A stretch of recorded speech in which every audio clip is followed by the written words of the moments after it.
Hello viewers, আসসালামু আলাইকুম। সবাই কেমন আছেন? আশা করি সকলেই ভালো আছেন। আজকে আমি ঘরে রান্না করা বেঁচে যাওয়া ডাল দিয়ে এত সুন্দর ডালের পিঠা বানালাম, তাই আপনাদের সাথে শেয়ার করতে চলে আসলাম। আশা করি আপনাদের কাছে খুবই ভালো লাগবে। তো চলুন রান্নাটি শুরু করি।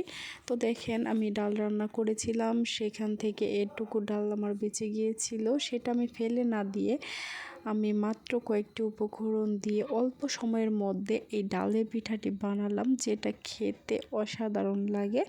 তো এখানে আমি চুলার মধ্যে দিয়ে দিয়েছি ডাল। যখন হালকা গরম হয়ে আসবে তখন আমি এখানে দিয়ে দিব আদা, রসুন, জিরে বাটা অল্প পরিমাণে। এখানে আমি বেশি মশলা ইউজই করব না, একদমই না। তো তারপর এখানে আমি দিয়ে দিলাম ধনে পাতা কুচি, কারণ ডালের মধ্যে প্রায় সব কিছুই দেওয়া আছে, সেই জন্য এখানে বেশি মশলা ইউজ করার কোনো দরকার নেই। তারপর এখানে আমি মাত্র 1 চামচ চালের গুঁড়ি দিয়ে দিলাম, যেটা আমার ঘরে তৈরি করা ছিল। তারপর আমি অল্প আছে এই গুঁড়ি আর ডালের মধ্যে একটি ব্যাটার তৈরি করে নিচ্ছি, গুলা তৈরি করে নিচ্ছি পারফেক্টভাবে, যাতে পিঠাটা অনেক সুন্দর হয়। আর দেখেন, যখনই কিন্তু ডালে প্রচুর পরিমাণে বলক এসেছিল তখনই কিন্তু আমি এই চালের গুঁড়িটা দিয়েছি, তার জন্য এই ডোটা খুব সুন্দর হবে। তো দেখেন, আমার ডোটা কিন্তু তৈরি করা প্রায় শেষ। একদম লো আছে আমি এই ডোটা তৈরি করছি, যার কারণে এই ডোটা খুব সুন্দরভাবে হয়ে গেছে।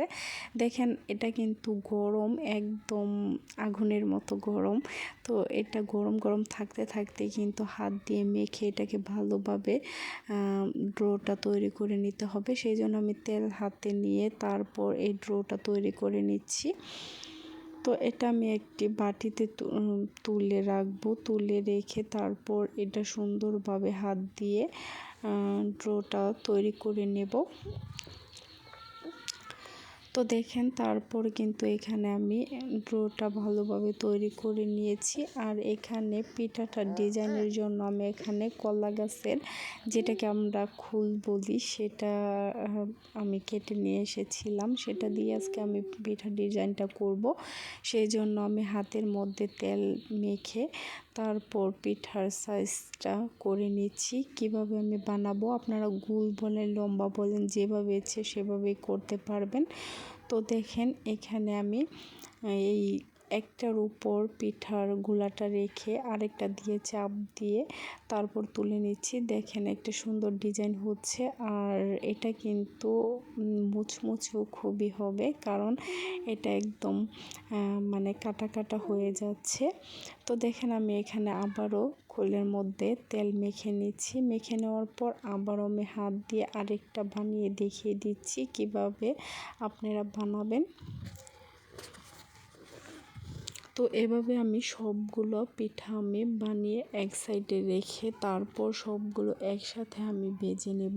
আরেকটা কথা বলছি, যারা ধরেন ঘরে থাকা জিনিস অপচয় করেন, একদমই অপচয় করবেন না। একটু আইডিয়া খাটালেই কিন্তু নানান ধরনের মজার মজার খাবার তৈরি করে ফেলা যায় সেই খাবার দিয়ে। তো দেখেন, সবগুলো পিঠা আমার বানানো শেষ। আর এখানে আরেকটা কথা বলছি, দেখেন এখানে কিন্তু আমি মাছের তেল নিয়ে নিয়েছি। সাদা তেলের মধ্যে দিয়ে দিলাম মাছের তেল, যেটা গরম হয়ে গেলেই কিন্তু অনেকটা তেল বেরিয়ে আসবে। আর এটা দিয়ে পিঠা বানিয়ে খেলে তো খুবই ভালো লাগে। তাই যারা মাছের তেলগুলো ফেলে দেন, প্লিজ ফেলবেন না, এভাবে একদিন বানিয়ে খেয়ে দেখবেন, তারপরে কিন্তু কখনোই আপনারা মাছের তেলটা ফেলবেন না। আর এই তেলের ভিতরে কিন্তু যখন তেলটা গরম হয়ে আসছে তখনই কিন্তু আমি সব পিঠেগুলো একসাথে দিয়ে দিলাম। দিয়ে দেওয়ার পর তারপর আমি উল্টে পাল্টে এগুলোকে ভেজে নেব। আর একদম একটু পরপরই আমি এগুলোকে উল্টে পাল্টে নেব, যাতে করে পুড়ে না যায়। আর এটা বাদামি কালার হয়ে যেন ভাজাটা হয়ে যায়। যখনই পারফেক্টভাবে ভাজা হয়ে যাবে তখনই কিন্তু আমি এগুলো তুলে নেব। তো আমার প্রায় পারফেক্টভাবে ভাজা হয়ে গেছে। দেখেন, কালারটা কিন্তু চেঞ্জ হয়ে আসছে। তখনই কিন্তু আমি এগুলোকে তুলে নিচ্ছি, আপনাদের একটা দেখিয়ে দিচ্ছি কত সুন্দরভাবে ভাজাটা হয়ে হয়ে গেছে। এভাবে আপনারা বানিয়ে খেয়ে দেখতে পারেন, আশা করি আপনাদের কাছে খুবই ভালো লাগবে। তো এই মাছের তেলটা কিন্তু অনেকেই পছন্দ করেন না, তাদের জন্য এই অপশনটা দিলাম। আপনারা এভাবে পিঠা বড়া বানিয়ে খেয়ে দেখবেন, খুবই ভালো লাগে, অন্যরকম একটা টেস্ট আসে।